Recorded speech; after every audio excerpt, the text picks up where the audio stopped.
প্রকৃত বিষয়টি হলো 28 তারিখ চকরিয়া পেকুয়া তথা সমগ্র কক্সবাজারের মানুষ উনি আসবেন বলে সবাই ওনাকে রিসিভ করার জন্য গেলেন। একইভাবে আমিও গেলাম। উনি আমার এলাকার বড় ভাই, দীর্ঘদিনের সম্পর্ক এবং আমি ওনার একজন ভক্ত।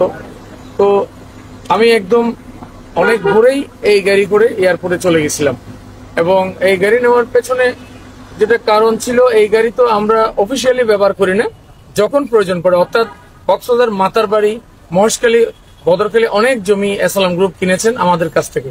তো আমরা এসএলএম গ্রুপকে জমি বিক্রি করার সুবাদে আমাদের অনেক গুরুত্বপূর্ণ প্রয়োজনে গাড়ি দরকার হতো, তখন আমরা যখনই ওদেরকে বলতাম এই গাড়িটা পাঠাতো এবং এই ড্রাইভারকে আমাদের সাথে দিত। তো আমরা ওই দিন এয়ারপোর্টে যখন যাচ্ছিলাম, আমি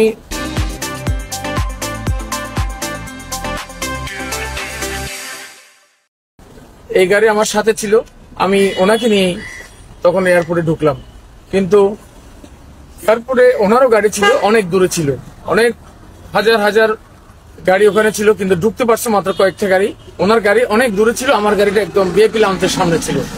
তো বিএপি লাউঞ্জের সামনে থাকার কারণে অনেক ভিড়ের মধ্যে উনি যখন বেরোচ্ছেন, অনেক চিপাচিপিতে আমি বললাম যে আপনি এটাতে উঠে যান, তখন উনি এটাতে উঠে গেলেন।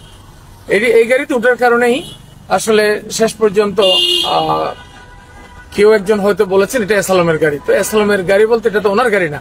এসএলএমের গাড়ি বলতে এটা এসএলএমের ল্যান্ডের কাজে ব্যবহার হতো এবং আমরা জমি জমা বিক্রির সময় যখন প্রয়োজন পড়তো এই গাড়িটা নিয়ে কক্সবাজার যেতাম। একইভাবে আগের দিন আমি এই গাড়ি নিয়ে কক্সবাজার গিয়েছিলাম, এটাই ছিল মূল কারণ। উনি কিভাবে জানতেন? সালাউদ্দিন আহমেদ এটা জানার তো প্রশ্নই ওঠে না। এই গাড়ি আমি এবং আমরা যারা এসএলএমকে জমি জমা বিক্রি করে মহেশখালীতে ব্যবহার করতাম, মাঝে মধ্যে যখন প্রয়োজন পড়ে তখন ব্যবহার করতাম, আমরা ছাড়া অন্য কেউ জানার তো প্রশ্নই ওঠে না।